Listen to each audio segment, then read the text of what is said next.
All right, everyone, this is a good example of fear porn. This is a good example of the legacy media being very opportunistic and making money off of human misery. The Daily Beast coming out actually with an article ominously speaking about civil war and how if civil war occurs, the military will have to choose whether to back the Constitution or Donald Trump. Well, there's no civil war coming because I don't understand who exactly intends to fight a civil war, especially over the issue of impeachment. What are you talking about?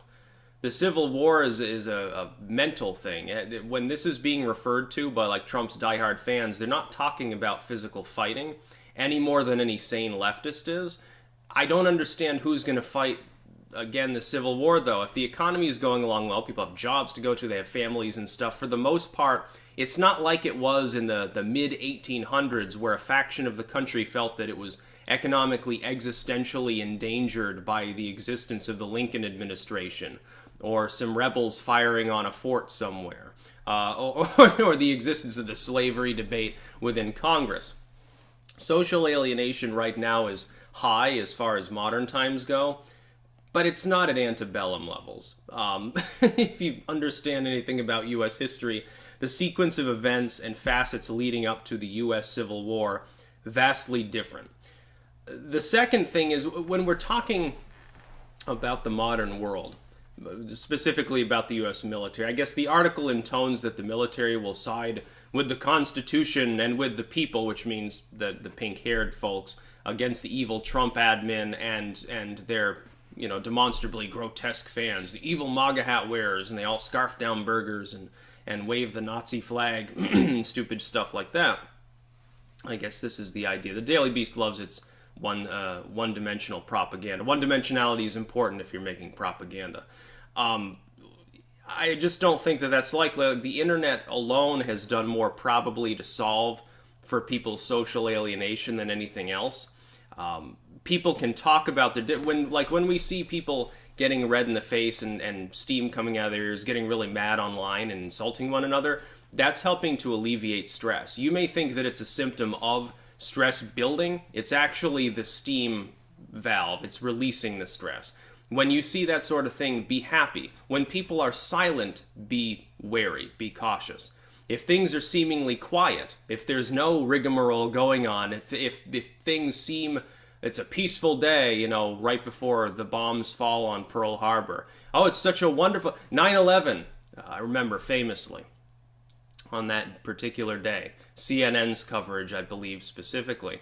They were rambling about how it was an unseasonably peaceful, wonderful, calm day. Oh, no major news, no mass shootings, no anything going on. It's just a crisp early fall day. It's so wonderful. New York scenery. Here's some leaves barely beginning to change color. And then, what happens next? When things are too calm, that's when you should be worried. When people are, openly sparring, at least they're not killing each other. For the most part, have people been killing each other over political differences? No. Yeah, you get the occasional goofball that goes and shoots somebody. You get the occasional drunken argument that turns into a fist fight. But by and large, when people debate politics, even if they get kind of hot under the collar, they just debate politics. They debate culture or whatever. They're not killing each other over it. The idea, though, in the Daily Beast article that the U.S. military is going to side with anyone and simply not be trying to maintain order, I think is asinine. And the military itself would be incapable of dealing with a situation in which the U.S. public, being as well armed as it is, rises up. The idea in this article is that somehow it'll be two equal factions and that the military is making a political choice. That's not going to happen. What would end up happening in such a situation is that by and large most Americans would stay home unless there was a situation in which there was actually a genuine coup in one direction or another. In which case I think the majority of Americans would back the side of the Constitution, and it would go beyond politics at that point because it wouldn't be a political act. It would be an opportunistic one. It would either be Trump actually becomes tyrannical, tries to turn into a dictator, tries to stop being president, start being King Trump. Most Americans, including a lot of Trump's fans at that point, reject him. It's kind of obvious how things play out. On the other hand, which I believe would be the more likely scenario, is that the far left attempts to seize power, they've already shown a proclivity towards utilizing corporate propaganda to try to enforce their diatribe, their one-dimensionality about Trump being dictatorial, which I don't think he's been by and large. It's hard to be dictatorial when you're saying, yes, people should have more guns, free speech is important, so we don't want corporate censorship, and by the way, we're going to try to avoid starting wars. That is not a tyrannical platform. The idea that Trump becomes tyrannical because his views are populistic or nativistic is very funny, because if you went back as little ago as maybe the 2000s, you would find that the things that Trump says that seem nativistic to the left today were being said by people like the Clintons and Bushes at the time. Which is really funny because they show pictures of Clinton, Bush, or Obama smiling and say, oh, those were happier times. Well, they were saying the same things that were being said by Trump now. So how is he some power-mad Nazi? I don't understand exactly where the logic comes from. And there's the thing, there's no logic to it. It's corporate propaganda, fed in part by groups like the Daily Beast. They've convinced people that Trump is power-mad. But he hasn't made any significant moves towards attempting to amalgamate power.